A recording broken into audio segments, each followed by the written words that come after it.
त्रैमासिक परीक्षा 2022-23 साथियों कक्षा 9वीं के लिए हिंदी का एकदम रियल पेपर है दोस्तों मैं लेके आ चुका हूँ। यहाँ पे आप देख सकते हैं पूरा पेपर है वो यहाँ पे हमारे पास आ चुका है सॉल्यूशन के साथ में। तो पूरे क्वेश्चन का पूरा पेपर है वो यहाँ पे आपको बताया जाएगा। फटाफट से आप सभी प्रश्न पत्र को देख लीजिए। बाकी मैं आपसे रिक्वेस्ट करूँगा कि आप चैनल को सब्सक्राइब कर लीजिए, वीडियो को लाइक कीजिए। बाकी आप कमेंट करके मुझे बता सकते हैं आपको और कौन सा पेपर चाहिए। एकदम रियल कंटेंट है वो इस वीडियो में आपको बताया जा रहा है। सेम क्वेश्चन पेपर आपका एग्ज़ाम में आने वाला है। चलिए मैं यहाँ पे स्टार्ट कर लेता हूँ। सबसे पहले देखिए यहाँ पे पहला नंबर का क्वेश्चन है जो कि सही विकल्प का आपको चुनाव करना है। आज भी उन्हें सम्मान से याद किया जाता है। तो यहाँ पे क्या हो जाएगा, सम्मान से नहीं आदर से उनको याद किया जाता है। तो ऑप्शन नंबर आपका कौन सा हो जाएगा, सी वाला करेक्ट हो जाएगा।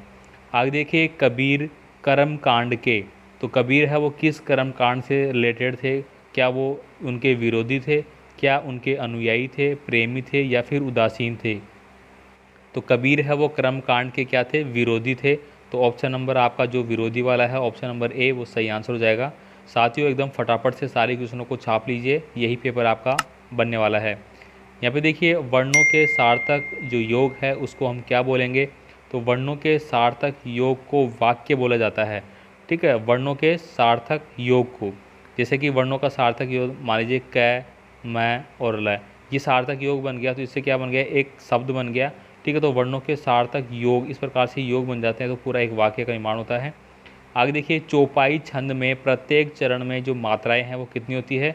तो 16 मात्राएं होती है। तो ऑप्शन नंबर ए आपका सही आंसर है। यहाँ पे देखिए अगला क्वेश्चन है ऋषि मुनियों के गुण पहुँच गए। तो ऋषि मुनियों के जो गुण है वो कहाँ पे पहुँच गए थे। तो वह गो में पहुँच गए थे, जो गाय माता है उसमें पहुँच गए थे। तो ऑप्शन नंबर ए आपका सही आंसर है। फटाफट दोस्तों इनको देख लीजिए, सारे इंपॉर्टेंट प्रश्न मैं आपको बता रहा हूँ पेपर में जो आने वाले हैं। पूरा पेपर आ चुका है।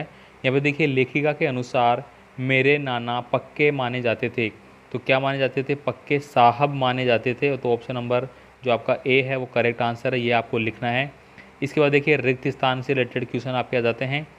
छत चढ़ने के लिए क्या चाहिए। तो छत पर चढ़ने के लिए हमें जीने की आवश्यकता होती है, जीना या फिर अपन जीना बोलते हैं या फिर गैलरी आप उसको बोल सकते हैं।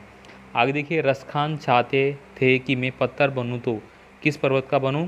तो गोवर्धन पर्वत का। तो यहाँ पे आपको क्या लिख देना है, गोवर्धन पर्वत का आप क्या बनेंगे, पत्थर बनना चाहते हैं। काव्य के जो भेद है वो कितने होते हैं। तो काव्य के 2 भेद होते हैं, ये आपको लिख लेना है ऐसा कैसा आप एग्ज़ाम में। इसके बाद देखिए जो पढ़ा लिखा ना हो उसे हम क्या बोलेंगे। तो उसको अपन क्या बोलेंगे, उसको हम बोलेंगे अनपढ़। क्या बोलेंगे, अनपढ़ बोलेंगे। नेक्स्ट देखिए प्रश्न नंबर 5 है यहाँ पे लेखक के अनुसार टोपी का जो प्रतीक है वो क्या होगा। तो टोपी अब जो अपन सिर पे पहनते हैं वो तो किसका है, सम्मान का प्रतीक माना जाता है, जो पगड़ी वगैरह पहनी जाती है। आगे देखिए यहाँ पे जो व्यक्ति ज़्यादा बोलता हो उसे हम क्या बोलेंगे। तो उसको अपन वाचाल बोलते हैं, जो ज़्यादा बोलता है उसको हम वाचाल या बोलने वाले को। सही जोड़ी को आपको मिलान करना है। यहाँ पे देखिए यहाँ पे मिलान किया गया है, कैदी और कोकिला इनका संबंध आपका हो जाता है माखनलाल चतुर्वेदी। पीपर पात सरिस मन डोला, तो इसमें क्या है, यमक अलंकार है। 2 बेलों की कथा, इसके लेखक कौन है। तो प्रेमचंद आपके हो जाएंगे। इसके बाद देखिए यहाँ पे प्रेमचंद के फटे जूते, तो ये क्या है, हरिशंकर परसाई की चौपाई है ये। बादल ये क्या है, सुमित्रानंदन पंत का है। मेरे संग की औरतें, तो ये मृदुला मार्ग है। आगे देखिए यहाँ पे सत्य और असत्य आपको छांटने हैं। तो यहाँ पे दोस्तों सारा पेपर काफ़ी इंपॉर्टेंट है, मैं आपसे रिक्वेस्ट करूँगा चैनल को सब्सक्राइब कर लीजिए। सेम पेपर आपका एग्ज़ाम में आने वाला है। बाकी आप कमेंट कीजिए आपको क्या लगता है, और साथियों को फटाफट अपना शेयर कर दीजिए। बाकी इसकी PDF फाइल आपको टेलीग्राम पे मिल जाएगी, आप टेलीग्राम को ज्वाइन कर लें। यहाँ पे देखिए रसखान गोकुल में जन्म लेना चाहते थे, तो ये बात बिल्कुल सत्य है, रसखान वो गोकुल में ही जन्म लेना चाहते थे। खंड काव्य की कथा वस्तु विस्तृत होती है, तो ये गलत बात हो गई, विस्तृत रूप से नहीं होती है। मोटाई शब्द में ई प्रत्यय जुड़ा हुआ है, तो यहाँ पे देखिए यहाँ पर ने क्या लिखा, मोटा धन और ई, तो मोटाई बन गया। तो यहाँ पे ये बात सत्य है। इसके बाद देखिए प्रेमचंद के फटे जूते थे, तो ये बात सही है, अभी अभी हमने पढ़ा भी है, तो ये बात सत्य हो जाती है आपकी। लोकोक्ति का अर्थ लोक में प्रचलित उक्ति से है, तो बिल्कुल लोकोक्ति का मतलब होता है जो प्रचलित व्यवहार में जो लोगों के बीच बोली जाती है उसको हम लोकोक्ति बोलते हैं। आगे देखिए नानी के मन में स्वयं की आज़ादी के प्रति जुनून था, तो ये बात बिल्कुल असत्य है, आपको यहाँ पे असत्य लिख देना है। इसके बाद देखिए यहाँ पे छोटे प्रश्न आपके आते हैं जिनमें कि आपको प्रत्येक में एक एक शब्द वाक्य में उत्तर देना है। यहाँ पे देखिए, कैदियों के हाथों में क्या होता है, तो कैदियों के हाथों में क्या होगी, हथकड़ियाँ होंगी, ये आपको लिख देना है ऐसे कैसे। वर्गों की बार बार आवर्ती होने पर कौन सा अलंकार होता है, तो उसमें कौन सा होता है, अनुप्रास अलंकार होता है, ये छाप लीजिए दिमाग में, ऐसे कैसे आपको लिख के आना है। आगे देखिए, लेखक के अनुसार प्रेमचंद किसके साथ फ़ोटो खिंचवा रहे थे, तो वो अपने पत्नी के साथ वो फ़ोटो खिंचवा रहे थे लेखक के अनुसार, तो ये आपको छाप देना है। महाकाव्य में कम से कम कितने सर्ग होते हैं, तो कम से कम 8 सर्ग होते हैं। फटाफट दोस्तों पूरा पेपर है वो दोस्तों के साथ शेयर कर दीजिए। एकदम मैं आपके लिए रियल पेपर ला चुका हूँ जो कि आपको ऐसा कैसे आने वाला है, सारे प्रश्नों के आंसर भी आपको साथ में दिए जा रहे हैं। यहाँ पे देखिए, कबीर की प्रमुख रचना कौन सी है, तो कबीर की प्रमुख रचनाएं बीजक में मिलती हैं, तो ये आपकी बीजक हो जाएगी। आगे देखिए, अन्य भाषाओं के संपर्क के कारण हिंदी में आने वाले शब्द क्या कहलाते हैं, तो हम उनको बोलते हैं आगत शब्द। क्या बोलेंगे हम, आगत शब्द बोलेंगे। फटाफट लिख लीजिए इनको। नेक्स्ट देखिए, यहाँ पे अगले क्वेश्चन आपके आते हैं बड़े क्वेश्चन, जिनमें आपको ऑप्शन दिया जाएगा। यहाँ पे देखिए, कवि रसखान पशु पक्षी और पहाड़ के रूप में श्री कृष्ण का सांध्या क्यों प्राप्त करना चाहते हैं, या फिर आप पढ़ सकते हैं कवि की कोयल से ही ईर्ष्या क्यों हो रही है। नेक्स्ट देखिए, अगला क्वेश्चन है, पद्य साहित्य के इतिहास में कितने काल में विभाजित किया गया है, नाम लिखना है। या फिर आप कर सकते हैं कि भक्ति काल के 2 कवियों के नाम एवं उनकी रचनाओं के नाम आपको लिखना है। आगे बढ़ेंगे अपन, यहाँ पे 8 नंबर का क्वेश्चन है। तो यहाँ पे दोस्तों मैं आपसे फिर रिक्वेस्ट करूँगा, प्लीज़ चैनल को सब्सक्राइब नहीं किया तो सब्सक्राइब कर लीजिए, वीडियो को एक लाइक कर दीजिए फटाफट से। यहाँ पे देखिए 8 नंबर में है, रसखान की काव्यगत विशेषताएं आपको लिखनी है, या फिर आप माखनलाल चतुर्वेदी की काव्यगत विशेषताएं आप कर सकते हैं। वीर रस की परिभाषा उदाहरण सहित देना है, वीर रस जो आपको बताना है दोस्तों, वीर रस। इसके बाद देखिए, शांत रस की परिभाषा, वीर रस और शांत रस, यानी कि आपके जो 9 रस है वो आपको पढ़ लेने हैं कि ऐसे कैसे। इसके बाद देखिए, तत्सम शब्द चुनकर लिखना है आपको। तत्सम शब्द दोस्तों जो कि संस्कृत से लिए गए शब्द होते हैं उनको कहते हैं। इसमें दोस्तों ये हो जाएगा, ये हो जाएगा, ये हो जाएगा, ठीक है। ये आपके दोस्तों क्या है, तत्सम शब्द है, ठीक है। हस्त, ये भी हो जाएगा हस्त वाला, ठीक है। हस्त को अपन कर भी बोलते हैं जैसे कि, तो ये आपके तत्सम शब्द है। आगे देखिए, मूल शब्दों के बाद में दिए गए शब्दों से जोड़कर शब्द बनाकर आपको लिखना है। यहाँ पे देखिए, सम्मान प्लस इत, तो यहाँ पे दोस्तों सम्मान प्लस इत आपको दिया गया है, तो इससे आपको क्या वर्ड बनेगा, तो बन जाएगा आपका सम्मानित, ठीक है, वो आपको लिख देना है। इसके बाद देखिए, गरीब प्लस ई, तो यहाँ पे क्या हो जाएगा आपका गरीबी बन जाएगा आपका, ठीक है, गरीबी बन जाएगा। आगे देखिए, लकड़ प्लस हारा, तो लकड़हारा बन जाएगा। कड़वा प्लस आहट, तो ये क्या बन जाएगा आपका कड़वाहट, ठीक है।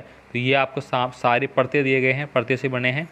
आगे देखिए, छोटी बच्ची को बेलों के प्रति प्रेम क्यों उमड़ आया, ये आपको बताना है। या फिर आप कर सकते हैं, आज की उपभोक्तावादी संस्कृति हमारे दैनिक जीवन को किस प्रकार प्रभावित कर रही है। आगे देखिए, नेक्स्ट प्रश्न आपका 12 नंबर का, नाटक और एकांकी में कोई 2 अंतर लिख लिए। ये दोस्तों बहुत इंपॉर्टेंट, आपने देखा होगा पिछली बार अगर पेपर देखते हैं आप, तो उसमें भी ये प्रश्न आ चुका है, वार्षिक परीक्षाओं में भी। कहानी एवं उपन्यास में दोनों में से दोस्तों एक प्रश्न 100% आपका ऐसे कैसे छपेगा पेपर में, याद कर लीजिए। यहाँ पे देखिए, हरिशंकर परसाई के साहित्य की भाषा शैली आपको बतानी है। या फिर देखिए, हजारी प्रसाद दुबे के साहित्य की भाषा शैली आपको बताना है। निपात शब्द किसे कहते हैं, उदाहरण सहित आपको बताना है। या फिर विलोम शब्द किसे कहते हैं, उदाहरण सहित बताइए। दोनों में से आप कोई सा कर सकते हैं। मेरे संग की औरतें पाठ के आधार पर लिखिए कि जीवन में कैसे इंसानों को अधिक श्रद्धा भाव से देखा जाता है। इसके बाद देखिए, लेखिका मृदुला गर्ग अपनी नानी के व्यक्तित्व से क्यों प्रभावित होती है। इसके बाद देखिए, रात का अर्थ स्पष्ट करते हुए करुण रस की परिभाषा उदाहरण सहित आपको देना है। या फिर आप अथवा में ले आया है, अलंकार का अर्थ आपको स्पष्ट करना है। रूपक अलंकार की परिभाषा उदाहरण सहित आपको बतानी है। यहाँ पे देखिए, अगला आपका आता है, दिए गए मुहावरों का अर्थ प्रयोग करते हुए आपको वाक्य प्रयोग करना है। गदगद होना, गदगद होने का मतलब क्या होता है कि जो आप प्रसन्नित होते हैं, फूलित होते हैं, जैसे कोई बात आपने सुना तो आपका मन गदगद हो रहा है।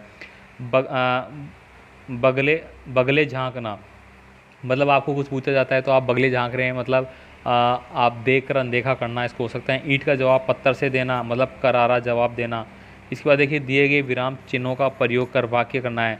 प्रश्नवाचक चिन्ह हो गया कि क्या क्या तुम कल जयपुर जाओगे, या क्या तुम कल गोवा घूमने गए थे, या कल तुम दिल्ली जाओगे, या दिल्ली में आपने क्या देखा। तो यहाँ पे लास्ट में आपको क्या लगाना है, इस प्रकार का चिन्ह। ये आपका आ जाता है दोस्तों आपका अर्धविराम का, और ये आता है आपका फुल स्टॉप। आगे देखिए यहाँ पे दो मित्रों के बीच अर्धवार्षिक परीक्षा की तैयारी पर संवाद आपको लिखना है कि दो दोस्त है वो परीक्षा की तैयारी करने वाले हैं अर्धवार्षिक की, तो क्या बातें कर रहे हैं। या फिर आप कर सकते हैं कि बसिया रेलगाड़ी में जिसे अपनी यात्रा की हो, उस यात्रा का एक अनुच्छेद अपने शब्दों में आपको लिखना है। इसके बाद देखिए अपठित आपको एक गद्यांश दिया गया है, उसको आपको पढ़ना है, और इसके कुछ क्वेश्चन आपको दिए गए हैं, ये आपको करना है। आप यहाँ पे देख सकते हैं, इसका स्क्रीनशॉट ले सकते हैं। इसके बाद देखिए एक और है अपठित पद्यांश आपको दिया गया है, साक्षी है इतिहास हमें पहले जागे, तो ये आपको देख लेना है, और ये इसके पर्सन हैं जिनका आपको आंसर देना है। ठीक है, आगे देखिए काव्यांश का संदर्भ प्रसंग सहित भावार्थ है वो आपको लिखना है। ऊंचे कुल का जन मियाँ जे करनी उच ना हुई, सरवन कलश हरा भरा साध निंदा सोई, तो ये इनका आपको क्या करना है, सप्रसंग व्याख्या करनी है। इसके बाद देखिए गद्यांश की सप्रसंग व्याख्या आपको करना है, ये आपको दिया गया है दो बेलों का। यहाँ पे देखिए एक और दिया गया है कल कानपुर के किले में एक भीषण हत्याकांड हो गया, तो ये दोनों आप देख सकते हैं, यह देखिए, बाकी ये आप करना है आपको। इसके बाद देखिए यहाँ पे अगला है आपका अपने विद्यालय के प्राचार्य को शाला शुल्क से मुक्ति हेतु, मतलब आपको फीस माफ के लिए एक एप्लीकेशन लिखना है, या फिर वार्षिक परीक्षा की तैयारी का उल्लेख करते हुए पिताजी को एक पत्र लिखना है कि किस प्रकार की आपकी तैयारी चल रही है। लास्ट देखिए यहाँ पे किसी विषय पर आपको लगभग 120 शब्दों में निबंध लिखना है। विज्ञान के चमत्कार, जीवन में अनुशासन महत्व, मेरा प्रिय राष्ट्रीय पर्व, विद्यालय का वार्षिक महोत्सव और जल ही जीवन है। तो ये देखिए दोस्तों पूरा पेपर है वो मैंने आपको बता दिया है, सारा क्वेश्चन पेपर जो आपका एग्ज़ाम में आने वाला है सॉल्यूशन के साथ। तो दोस्तों फटाफट से वीडियो को लाइक कर दीजिए अगर नहीं किया है तो, और बाकी अपने दोस्तों को वीडियो का लिंक शेयर कर दे ताकि आपके दोस्त भी फटाफट देख लिए। ठीक है दोस्तों, कमेंट करके ज़रूर बताइए जैसे आपने कमेंट किया है कि अगला पेपर आपको किस सब्जेक्ट का चाहिए, वो मैं आपको ला के दूंगा फटाफट से। तो आप फटाफट वीडियो को लाइक